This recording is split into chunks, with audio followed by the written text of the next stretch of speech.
Bismillahirrahmanirrahim. Assalamualaikum warahmatullahi wabarakatuh. Alhamdulillahillazi arsala rasulahu bil huda wa dinil haqq liyuzhirahu 'ala ad-dini kullih wa kafa billahi shahida. Asyhadu an la ilaha illallah wahdahu la syarika lah wa asyhadu anna Muhammadan abduhu wa rasuluhu la nabiyya ba'dah. Allahumma salli ala Muhammadin wa ala alihi wa sahbihi wa mawala amma ba'd. Qala Allah ta'ala fi kitabil karim, a'udzu billahi minasy syaithanir rajim. Ya ayyuhallazina amanu taqullaha haqqa tuqatih wa la tamutunna illa wa antum muslimun. Hadirin jamaah sholat isya dan tarawih yang dirahmati Allah subhanahu wa ta'ala, tiada henti-hentinya kita selalu memanjatkan puji syukur kehadirat Allah subhanahu wa ta'ala yang dengan limpahan rahmat, karunia serta hidayahnya Allah masih pilih kita pada malam hari ini untuk bisa hadir sekaligus menunaikan kewajiban kita sholat fardu isya berjamaah, dan insya Allah nanti kita lanjutkan dengan sholat sunnah tarawih. Sebelum kita melaksanakan sholat sunnah tarawih, kuliah 7 menit, bisa 17 menit dan bisa 70 menit. Kultum itu Bu, terjemahannya begitu, 7 menit, 17 menit, 70 menit. Mungkin kita ambil yang tengahnya aja ya. Kalau ke 70 kelamaan, kalau 7 kependekan. Kita ambil tengah-tengahnya. Bapak Ibu hadirin majelis yang dirahmati Allah subhanahu wa ta'ala, 3 kelompok manusia yang didoakan oleh malaikat Jibril celaka. 3 kelompok manusia yang didoakan malaikat Jibril lalu kemudian dibisikkan kepada Nabiullah Muhammad sallallahu alaihi wasallam, lalu kemudian Rasulullah mengaminkan doa ini. Siapakah ketiga kelompok manusia itu? Kata malaikat Jibril, celaka manusia kalau masuk bulan Ramadan lalu kemudian tidak terampuni dosa-dosanya. Ini kelompok yang pertama. Celaka kata Jibril kalau ada manusia lalu kemudian masuk bulan Ramadan tadi kemudian tidak terampuni dosa-dosanya. Kita ini tidak ada yang tidak berdosa. Semuanya siapapun juga.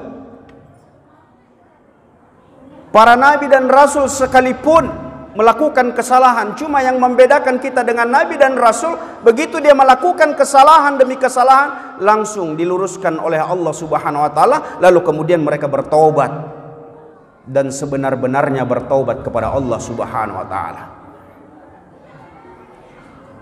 Dalam sejarah bagaimana Nabi Adam alaihissalam melakukan pelanggaran dosa. 1 kali dia melakukan kesalahan lalu kemudian dia bertobat kepada Allah subhanahu wa ta'ala. Nabi Ibrahim 3 kali dia bohong selama hidupnya, lalu kemudian dia mohon ampun kepada Allah sebenar-benarnya taubat. Kira-kira kita bohong berapa kali? Tiada hari tanpa bohong. Tapi di dalam bulan Ramadan ini Bapak Ibu, insya Allah tidak ada yang berbohong. Disitulah salah satu dari sekian banyak keunggulan, keistimewaan, keutamaan, fadilah daripada bulan Ramadan. Tidak boleh kita berbohong. Nah, inilah kelompok pertama kata Jibril yang dibisikkan kepada Nabiullah, lalu kemudian Nabi mengaminkan. Tidak diampuni dosa-dosanya padahal Ramadan sudah bersama dengan dirinya, lalu dia tidak manfaatkan Ramadan ini. Padahal sudah diberikan peluang dan kesempatan, dibuka pintu ampun sebesar-besarnya oleh Allah subhanahu wa ta'ala. Bahkan kita sering mendengar pintu neraka ditutup, pintu surga dibuka, tangan-tangan setan dibelenggu. Ini adalah peluang bagi kita untuk memanfaatkan momen ini, bahwa dijamin bagi setiap kita untuk terampuni dosa-dosa kita. Maka itulah yang dikatakan oleh Jibril, celaka manusia ketika bulan Ramadan masuk lalu kemudian tidak terampuni dosa-dosanya. Maka Bapak Ibu hadirin majelis yang dirahmati Allah Subhanahu wa taala, ini peluang dan kesempatan kita untuk benar-benar bermohon ampun kepada Allah Subhanahu wa taala. Tadi imam kita membacakan wasari'u ila magfiratin min rabbikum wa jannatin arduhas samawati wal ardh uiddat lil muttaqin. Dan bersegeralah kepada ampunan Tuhanmu dan kepada luasnya surganya seluas langit dan bumi. Uiddat lil muttaqin, diperuntukkan bagi orang-orang yang bertakwa. Bapak Ibu hadirin majelis yang dirahmati Allah Subhanahu wa taala, maka terbuka besar peluang ampunan daripada Allah Subhanahu wa taala di dalam bulan Ramadan ini. Lalu kemudian yang kedua, kelompok yang kedua, celaka manusia yang ketika masih ada kedua orang tuanya atau salah satu di antaranya masih hidup, tapi tidak menghantarkan dirinya masuk ke dalam surganya Allah Subhanahu wa taala.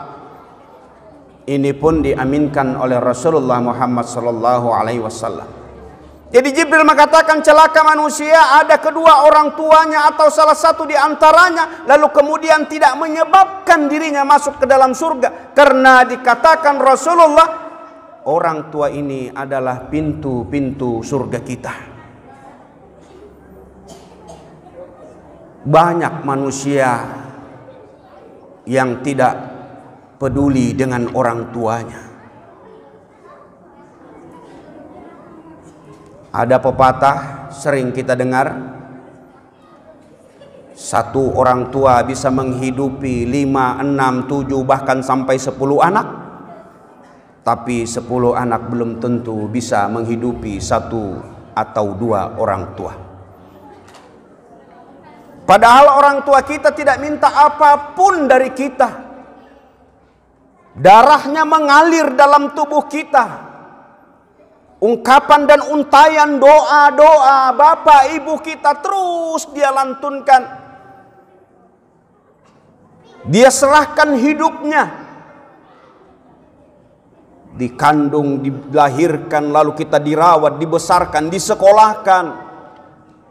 Dan sampai akhirnya kita seperti hari ini. Kemana kita? Yang hari ini orang tua kita boleh jadi sudah lanjut usia, sudah uzur, tidak bisa melakukan aktivitas apapun. Pendengaran, penglihatan, kekuatan berpaling kepada manusia yang lebih muda, atau kembali kepada kekanak-kanakan. Tidak sedikit anak yang justru dengan keadaan orang tua seperti ini lupa dia dengan jasa-jasa daripada orang tuanya. Padahal orang tua kita yang sudah berdoa sepanjang waktu, sepanjang malam agar kita anak-anaknya sukses, bahagia lahir dan batin, selamat dunia dan akhirat. Begitu kita sukses secara duniawi, lupa kita dengan bapak ibu kita. Summa na'udzubillah. Tidak sedikit orang-orang lalu kemudian setelah orang tuanya lansia, sudah uzur, dititipkan di panti-panti. Saking apa? Saking tidak mau merawat daripada orang tua. Padahal apa yang dikatakan Jibril, celaka manusia yang seperti ini. Dia tidak manfaatkan pintu-pintu surga untuk masuk ke dalam surganya Allah, dipersiapkan oleh Allah. Maka di situ ada bakti kita. Jangankan memperlakukannya tidak bagus, tidak enak, tidak nyaman, berkata saja itu sudah terlarang di dalam agama. Maka Bapak Ibu hadirin majelis yang dirahmati Allah Subhanahu wa taala, yang hari ini masih punya orang tua, apakah dua atau salah satunya, mari baktikan diri kita. Orang tua tidak pernah mau tahu pekerjaan kita apa. Orang tua kita tidak pernah tahu pangkat kita sudah apa. Orang tua kita tidak pernah tahu kita disegani, dihormati, atau mungkin kita sebagai seorang pimpinan. Tidak mau tahu mereka. Mereka taunya bahwa kita adalah anak-anaknya. Mereka tidak pernah tahu berapa gaji yang kita terima. Mereka tidak pernah tahu apakah kita ini bawahan atau pimpinan.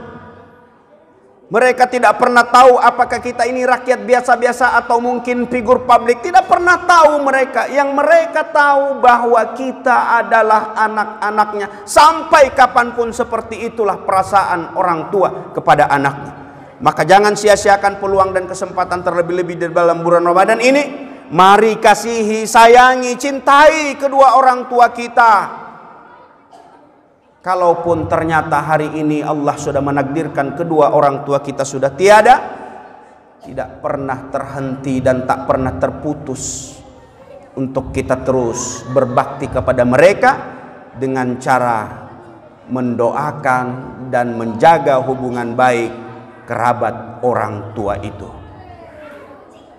Yang terakhir, majelis yang dirahmati Allah Subhanahu wa taala, celaka kata malaikat Jibril kalau disebut nama nabimu Muhammad sallallahu alaihi wasallam lalu mereka tidak mau berselawat kepadanya. Maka inilah bulan Ramadan, kita kuatkan berdoa kepada Allah, munajat kepada Allah, dan berselawat kepada nabinya Nabi Muhammad sallallahu alaihi wasallam, yang dengan salawat ini kita berharap nanti akan mendapatkan syafaat daripada Nabiullah Muhammad sallallahu alaihi wasallam. Tapi tentu tidak hanya sebatas berselawat dengan lisan, tapi bagaimana kita mampu menerjemahkan, mengamalkan segala apa yang menjadi qudwah, tuntunan daripada Nabiullah Muhammad sallallahu alaihi wasallam dalam kehidupan keseharian kita. Munajat kita kepada Allah Subhanahu wa taala. Mudah-mudahan kita baru memasuki hitungan 9 dan 10 Ramadan pada malam hari ini. Masih panjang perjalanan kita. Mudah-mudahan kita termasuk orang-orang yang terus diistiqomahkan untuk terus kita mampu bisa melewati Ramadan kita sampai nanti di penghujung Ramadan. Demikian apa yang dapat kami sampaikan, lebih kurangnya mohon dimaafkan. Wabillahi taufiq wal hidayah. Assalamualaikum warahmatullahi wabarakatuh.